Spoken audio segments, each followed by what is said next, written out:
Virginia के blue ridge पर्वतों में डेसमंड अपने परिवार के साथ बड़ा होता है, जिसमें उसका भाई हैल, उसकी बहुत धार्मिक माँ बर्था और उसके पिता टॉम शामिल हैं, जो एक सैनिक हुआ करते थे। टॉम ने प्रथम विश्व युद्ध में लड़ाई लड़ी थी और जब से वह वापस आया है वह वैसा नहीं रहा। वह बहुत शराब पीता है और उसके आघात के कारण वह अपने परिवार के प्रति हिंसक हो जाता है। इसलिए बर्था को अपने बच्चों को समझाना पड़ता है कि उनके पिता उनसे नफरत नहीं करते, वह सिर्फ खुद से नफरत करते हैं। डेसमंड और हैल ज्यादातर समय साथ रहते हैं और वे पहाड़ों में एक साथ रोमांचक यात्राओं पर जाते हैं, लेकिन वे झगड़े भी करते हैं, जिसकी टॉम अनुमति देता है क्योंकि तब उसे केवल विजेता को दंडित करना होता है। एक दोपहर डेसमंड ईंट से अपना बचाव करता है। इस प्रक्रिया में हैल लगभग मर जाता है। शुक्र है कि लड़का बच जाता है, लेकिन किसी की हत्या करने का अनुभव डेसमंड को सदमे में डाल देता है, जिसे उसकी माँ भी मदद नहीं करती जब वह उसे याद दिलाती है कि हत्या सबसे बड़ा पाप है। 15 साल बाद जब वह स्थानीय चर्च में मदद कर रहा था, डेसमंड ने सड़क पर एक आदमी को दुर्घटनाग्रस्त होते देखा और मदद के लिए दौड़ पड़ा। आदमी के पैर के चारों ओर एक पट्टी के रूप में अपनी बेल्ट बांधने के बाद डेसमंड उसे अस्पताल ले जाता है, जहां डॉक्टर डेसमंड की जल्दी सोचने के लिए प्रशंसा करता है क्योंकि इससे आदमी की जान बच गई। डेसमंड को नर्सों और डॉक्टरों का काम देखने को मिलता है और उसे यह एहसास होता है कि जीवन बचाना कैसा होता है। वह हमेशा एक डॉक्टर बनने का सपना देखता था, लेकिन उसे कभी उचित शिक्षा नहीं मिली। उस दिन उसकी मुलाकात नर्स डोरोथी से भी होती है और वह तुरंत उस पर फिदा हो जाता है, यहाँ तक कि उससे बात करने के लिए वह मौके पर ही रक्तदान करने को भी तैयार हो जाता है। अगले दिन डेसमंड अच्छे कपड़े पहनकर डोरोथी के साथ फ्लर्ट करने और उससे बाहर चलने के लिए पूछने के लिए अस्पताल वापस जाता है। उनकी पहली डेट अच्छी रही, भले ही डेसमंड अभी भी महिलाओं से बात करना सीख रहा है और डोरोथी को यह पसंद होता अगर वह बिना किसी चेतावनी के उसे चुनने से पहले पूछ लेता। तब से दोनों के बीच एक प्यारा रिश्ता शुरू हो जाता है और डेसमंड को डोरोथी द्वारा उधार दी गई किताबों से चिकित्सा के बारे में अधिक जानने को मिलता है। कुछ दिनों बाद हैल ने घोषणा की कि वह द्वितीय विश्व युद्ध में लड़ने के लिए सेना में शामिल हो गया है और उसने अपने परिवार को तब तक नहीं बताया जब तक कि यह काम पूरा नहीं हो गया, क्योंकि वह जानता था कि वे इसके खिलाफ होंगे। वह सही साबित होता है। बर्था को यह विचार पसंद नहीं है क्योंकि हत्या करना भगवान की आज्ञाओं के खिलाफ है और हैल को वर्दी में देखकर टॉम को आघात पहुंचता है, जिससे वह अपने बेटे को कमरे से बाहर जाने के लिए कहता है। कुछ समय बाद डेसमंड डोरोथी से कहता है कि वह भी भर्ती होना चाहता है, लेकिन एक चिकित्सक के रूप में। चीजों को सही करने के लिए वह डोरोथी से शादी करने के लिए कहने का फैसला करता है और वह स्वीकार कर लेती है। उन्होंने जो तारीख तय की है वह है जब भी उसे अपनी पहली छुट्टी मिलती है।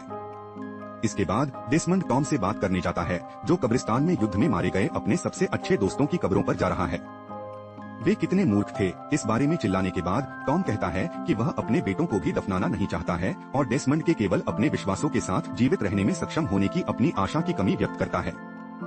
जिस दिन डेसमंड फोर्ट जैक्सन के लिए निकलता है, डोरोथी उसे एक बाइबल उपहार में देती है जिसके अंदर उसकी तस्वीर होती है।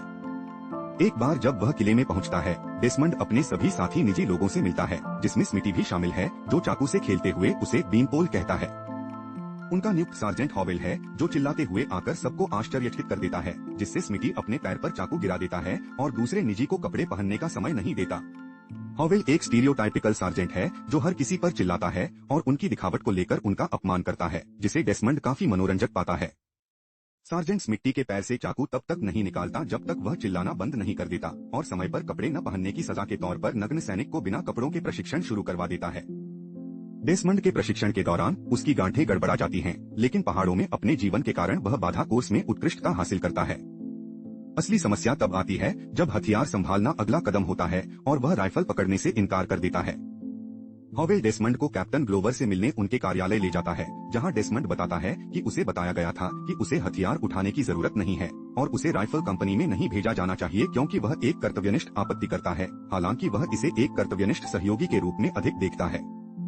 वह यह भी बताते हैं कि 7वें दिन के एडवेंटिस्ट के रूप में वह शनिवार को काम नहीं कर सकते क्योंकि वह उनका सब्बात है। ग्लोवर को पूरा मामला हास्यास्पद लगता है और वह सोचता है कि अगर डेसमंड बुनियादी आदेशों का पालन नहीं कर सकता तो वह लड़ाई में उस पर भरोसा नहीं कर सकता। वह उसे सेक्शन 8 मनोरोग डिस्चार्ज में भेज देता है।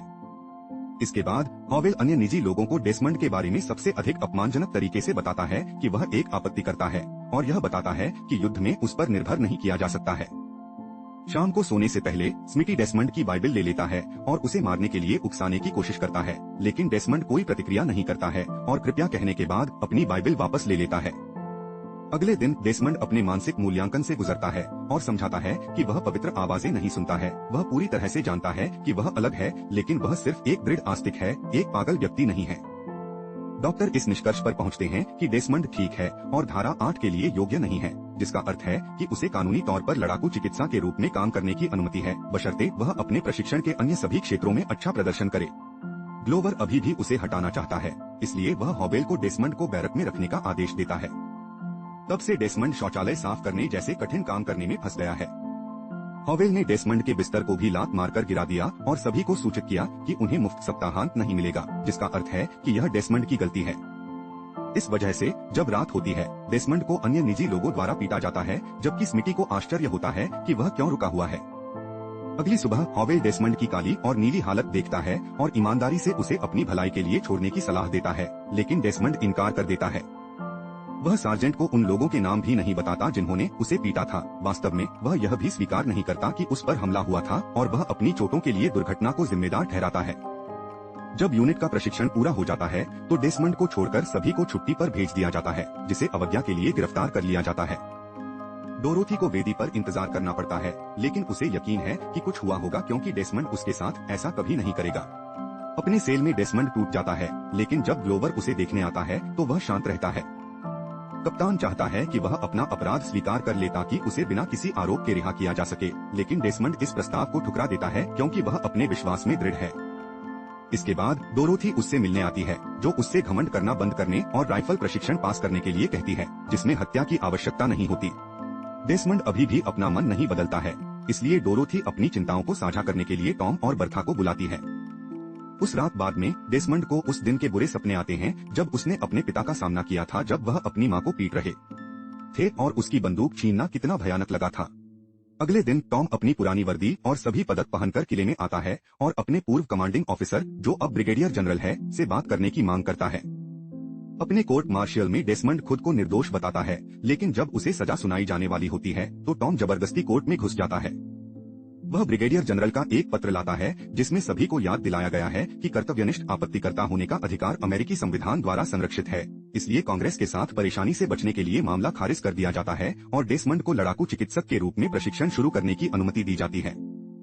जश्न मनाने के लिए डेसमंड और डोरोथी शादी कर लेते हैं और पहली बार एक साथ होते हैं। 1945 में डेसमंड की 77वीं यूनिट को ओकिनावा भेजा गया और प्रशांत थिएटर में तैनात किया गया। जैसे ही वे पहुंचते हैं, उन्हें दर्जनों शवों की कठोर वास्तविकता का सामना करना पड़ता है, जिन्हें ढेर में ले जाया जा रहा है जैसे कि वे कचरा हो और वे उनकी जगह लेने के लिए यहाँ आए हैं। 96वीं यूनिट के शेष सदस्य ग्लोवर की टीम में शामिल हो जाते हैं और डेसमंड को क्षेत्र के केवल 2 अन्य चिकित्सकों से मिलने का मौका मिलता है।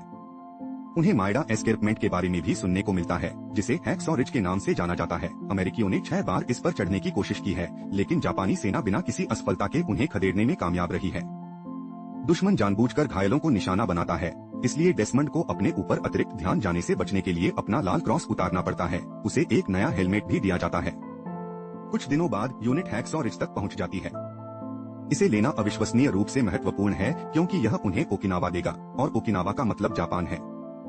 अमेरिकी नौसेना जापानी सेना को कमजोर करने के लिए पहले हमला करती है, और जब विस्फोटों और धुएं ने पर्याप्त अराजकता पैदा कर दी तो ग्लोवर की इकाई लड़ने के लिए पहाड़ी पर चढ़ जाती है। यह लड़ाई बहुत ही भयंकर है और इसमें दोनों पक्षों को भारी नुकसान होता है। हालांकि डेसमंड कभी नहीं डरता और जितने लोगों को बचा सकता है बचाता है। उनमें वे भी शामिल हैं जो आमतौर पर पीछे रह जाते हैं क्योंकि उन्हें खोया हुआ मामला माना जाता है। कई बार ऐसा होता है जब वह लगभग जापानी सैनिकों द्वारा पकड़ लिया जाता है, लेकिन स्मिटी उन सभी को मारना सुनिश्चित करता है और डेसमंड को सुरक्षित रखता है। कई घंटों की लड़ाई के बाद रात हो जाती है और अमेरिकी इकाई उस स्थान पर खुदाई करने और शिविर लगाने का फैसला करती है जिस पर उन्होंने कब्जा कर लिया है। उनका इरादा सुबह तक पहाड़ी की सफाई खत्म करने का है। हॉवेल सभी को याद दिलाता है कि वहां अकेले जाना खतरनाक है, इसलिए उन्हें अपने बिलों में भी पेशाब कर देना चाहिए, लेकिन डेसमंड अभी भी किसी भी जीवित व्यक्ति की तलाश करना चाहता है। सार्जेंट हॉवेल इसकी अनुमति तब देते हैं जब स्मिटी स्वेच्छा से उनकी रक्षा करने के लिए आगे आती है। डेसमंड स्मिटी के साथ एक मुश्किल स्थिति में पड़ने से पहले कुछ सैनिकों को वापस ले आता है। स्मिटी अब उससे बहुत अधिक सम्मान के साथ पेश आता है क्योंकि उसने उसे कार्रवाई में देखा है और वे दोनों एक दूसरे के साथ मजाक भी करते हैं। जब डेसमंड सो जाता है तो उसे एक बुरा सपना आता है कि दुश्मन उनके छेद तक पहुंच गया है और उन्हें मार डाला है। टूटने की कगार पर जागने के बाद डेसमंड अपना सपना स्मिटी के साथ साझा करता है, जो एक ऐसे आदमी के बारे में सुनकर हैरान हो जाता है जो अपने सपनों में भी हथियार नहीं उठाएगा। ऐसा लगता है कि यह डेसमंड के लिए यह बताने का समय है कि आग्नेयास्त्र रखने के प्रति उसकी घृणा कहां से आती है। एक रात वह अपने शराबी पिता द्वारा अपनी मां की पिटाई से थक गया और उनसे भिड़ गया। डेसमंड ने टॉम के हाथों से बंदूक ली और उस पर तान दी, लेकिन इससे टॉम रोते हुए अपने घुटनों पर गिर गया और डेसमंड को लगा जैसे उसने अपने पिता को मार दिया हो। उस दिन उसने भगवान से वादा किया कि वह फिर कभी हथियार नहीं छुएगा। बदले में स्मिटी ने बताया कि वह अपने पिता से कभी नहीं मिला और उसकी मां ने उसे अनाथालय में छोड़ दिया था। अगली सुबह जापानी सेना ने जवाबी हमला किया, जिससे अमेरिकी लोग उस समय आश्चर्यचकित हो गए जब उन्हें जागने का समय भी नहीं मिला था। हॉवेल सभी को पीछे हटने का आदेश देता है और नौसेना मदद के लिए आती है, लेकिन दुर्भाग्य से डेसमंड उसे सुरक्षित स्थान पर ले जाने से पहले ही स्मिटी की मृत्यु हो जाती है। अमेरिकी सेना के पास पहाड़ी से नीचे उतरने के अलावा कोई विकल्प नहीं है, फिर भी डेसमंड उनके साथ शामिल नहीं होता है। वह पीछे छूट गए लोगों की चीखें सुन सकता है और उसने स्वीकार कर लिया है कि भगवान की इच्छा है कि वह उनकी मदद करे। कैप्टन ग्लोवर बचे हुए लोगों को वहां से ले जाता है और निगरानी के लिए केवल कुछ सैनिकों को वहां छोड़ देता है। डेसमंड यथासंभव अधिक से अधिक घायल सैनिकों को युद्ध के मैदान से बाहर खींचता है और रस्सी के सहारे उन्हें पहाड़ी से नीचे उतारता है। बमुश्किल कुछ घंटों बाद ग्लोवर ने अधिक लोगों की जान बचाने के लिए तोपखाने को बंद कर दिया और इससे हॉवेल, डेसमंड और अन्य सभी सैनिक वहां जापानियों के लिए दृश्यमान और असुरक्षित हो गए। डेसमंड के लिए यह अभी भी हार मानने के लिए पर्याप्त नहीं है। जिन सैनिकों को वह उतार रहा है उन्हें लेने के लिए जीपें भेजी जा रही हैं और डेसमंड तब भी आगे बढ़ता रहता है जब जापानी सैनिक करीब आ रहे होते हैं। कुछ क्षण बाद डेसमंड एक घायल सैनिक को ढूंढता है और उसे मिट्टी के नीचे दफना देता है और फिर खुद को एक मृत शरीर से ढक लेता है ताकि कोई उसे न देखे। चाल काम करती है और जापानी उन्हें देखे बिना ही आगे बढ़ जाते हैं, इसलिए डेसमंड अपने साथी सैनिक को बचाने में सफल हो जाता है। जबकि ग्लोवर कुछ अनिच्छुक उच्च अधिकारियों से सुदृढ़ीकरण के लिए विनती करता है, डेसमंड अपनी नवीनतम बचत को रिज के नीचे गिराने के बाद युद्ध के मैदान में लौटता है, लेकिन इस बार वह दुश्मन द्वारा देखा जाता है। भागते हुए वह एक जापानी सुरंग में पहुंच जाता है, जहां उसे एक ऐसा आदमी मिलता है जिसने उसके सम्मान की खातिर सब कुछ खत्म कर दिया। दुश्मन इस सुरंग का उपयोग क्षेत्र को पार करने के लिए करते हैं और डेसमंड उनसे बचने का प्रबंधन करता है जब तक कि वह एक घायल जापानी सैनिक को नहीं ढूंढ लेता। डॉक्टर के कोड का पालन करते हुए डेसमंड दुश्मन होने के बावजूद उसके साथ कुछ मॉर्फिन और एक पट्टी साझा करता है। जब तक वह सुरंग से बाहर निकलने में कामयाब होता है तब तक रात हो चुकी होती है। डेसमंड अंधेरे को अपने रास्ते में आने नहीं देता और भगवान से प्रार्थना करते हुए और अपने हाथों से बहते खून को अनदेखा करते हुए अपने साथी सैनिकों को बचाता रहता है, यहाँ तक कि वह कुछ जापानी सैनिकों को भी नीचे गिरा देता है। अगली सुबह ग्लोवर यह देखकर हैरान रह जाता है कि आधी रात को ढेर सारे घायल सैनिकों को लाया गया था और आखिरकार उसे बचाए गए लोगों में से एक से पता चलता है कि जिस आदमी को हर कोई कायर समझता था वह अकेले ही यह सब कर रहा था। इस बीच डेसमंड अंततः हॉवेल को एक अन्य सैनिक के साथ पाता है, इसलिए निजी को बचाने के बाद डेसमंड अपने सार्जेंट के लिए वापस आता है। एक जापानी स्नाइपर उसे देखता है और उसे गोली मार देता है, लेकिन सौभाग्य से उसका हेलमेट उसे मरने से बचा लेता है। चूंकि हॉवेल के पास अभी भी कुछ गोलियां बची हुई हैं, डेसमंड जानबूझकर स्नाइपर को गोली चलाने के लिए बाहर भागता है, जिससे उसे अपना स्थान पता चल जाता है और सार्जेंट द्वारा गोली मार दी जाती है। फिर डेसमंड उसे घसीटना शुरू कर देता है, जबकि हॉवेल जापानी सैनिकों पर गोली चलाता है जो अब उनका पीछा कर रहे हैं। एक बार जब हॉवेल को पहाड़ी से नीचे उतारा जाता है, डेसमंड भी कूद जाता है और जो जापानी सैनिक उसे खत्म करने के लिए किनारे पर झांकते हैं, उन्हें ग्लोवर और उसके आदमियों द्वारा गोली मार दी जाती है जो अंतिम कुछ बचे लोगों की मदद करने के लिए आए थे। डेसमंड का अत्यंत सम्मान के साथ स्वागत किया जाता है और उसे वापस अस्पताल के तंबू में ले जाया जाता है, जहां उसे दुख के साथ पता चलता है कि दूसरा चिकित्सक बच नहीं पाया। बाद में ग्लोवर डेसमंड से मिलने आता है और उसे कम आंकने के लिए माफी मांगता है। यह स्वीकार करता है कि डेसमंड ही वह व्यक्ति है जिसने देश के लिए सबसे अधिक काम किया है। ग्लोवर ने यह भी बताया कि वे कल शनिवार को रिज पर वापस जाएंगे। वह डेसमंड को अपने साथ रखना पसंद करेंगे, लेकिन वह डेसमंड का सम्मान करेंगे यदि वह अपने सब्बात का सम्मान करना पसंद करते हैं। डेसमंड जाने के लिए सहमत हो जाता है और यूनिट हमला शुरू करने से पहले उसकी प्रार्थना समाप्त होने का इंतजार करती है। अमेरिकियों ने जापानियों को आश्चर्यचकित कर दिया और अंततः स्वीकृत सुदृढ़ीकरण और डेसमंड द्वारा खोजी गई सुरंग की बदौलत उन्होंने जल्दी ही लड़ाई को अपने पक्ष में मोड़ दिया। जापानी सैनिकों का एक छोटा समूह आत्मसमर्पण का झंडा लेकर आगे आता है, लेकिन वे केवल करीब आने और अमेरिकियों पर कई ग्रेनेड फेंकने का नाटक कर रहे हैं।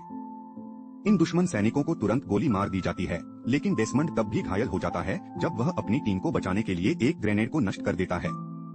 अन्य सैनिकों ने डेसमंड को स्ट्रेचर पर डाला और उसे लड़ाई से दूर ले जाने की जल्दी की, लेकिन जब उन्हें पता चला कि उसने गलती से बाइबल गिरा दी है तो वे उसे वापस उसकी बाइबल लाने के लिए रुके। अमेरिकी फिर भी लड़ाई जीत जाते हैं और हैक्सॉ रिज पर कब्जा कर लेते हैं, जब जापानी इकाई का नेता अपनी गलतियों की भरपाई करने के लिए सेप्पुकु की रस्म के माध्यम से सब कुछ समाप्त कर देता है। असली डेसमंड डॉस ने 75 घायल लोगों को हैक्सॉ रिज पर सुरक्षित स्थान पर पहुंचाया। वह मेडल ऑफ ऑनर पाने वाले पहले कर्तव्यनिष्ठ आपत्तिकर्ता थे, जो आग के बीच साहस के लिए अमेरिका का सर्वोच्च पुरस्कार है। डेसमंड और डोरोथी 1991 में उनकी मृत्यु तक विवाहित रहे और डेसमंड ने अपनी वीरता के बारे में विनम्र होना कभी बंद नहीं किया क्योंकि उन्होंने सारा श्रेय अपने भगवान को दिया और सोचा कि असली नायक दफन हो गए थे। 2006 में 87 वर्ष की आयु में उनका निधन हो गया।